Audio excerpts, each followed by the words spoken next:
sme boli šiestáci, siedmaci a vždy sme sa báli výjsť po obede zo školy, lebo tam bol taký uchylák, tak sme ho volali uchylný pes tiež. Mne to bolo také vtipné. Nebol to Šnídlov oco?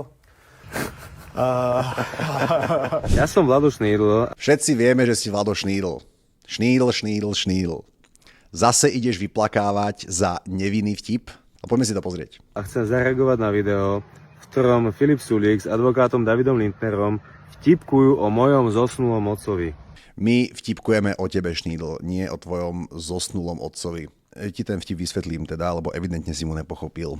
Ide o to, že my dvaja s Dávidom ťa máme za úchyláka. A Dávid povedal, že keď bol malý, tak tiež ich školu navštevoval niekto, koho považovali za úchyláka. Lenže to si nemohol byť ty, pretože ty si v tej dobe možno ani len nežil, alebo si bol fakt, že batola, tak som si urobil srandu, že či to nemohol byť tvoj oco. Nie preto, že by som mal problém s tvojim otcom, ale preto, že, chápeš, väčšinou otec a syn zdieľajú genetický materiál a majú vo svojich životoch podobné pohnutky.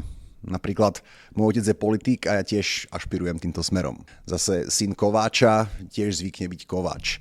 A keďže ty si úchylák, tak sa dá predpokladať, že aj tvoj otec mal takéto sklony.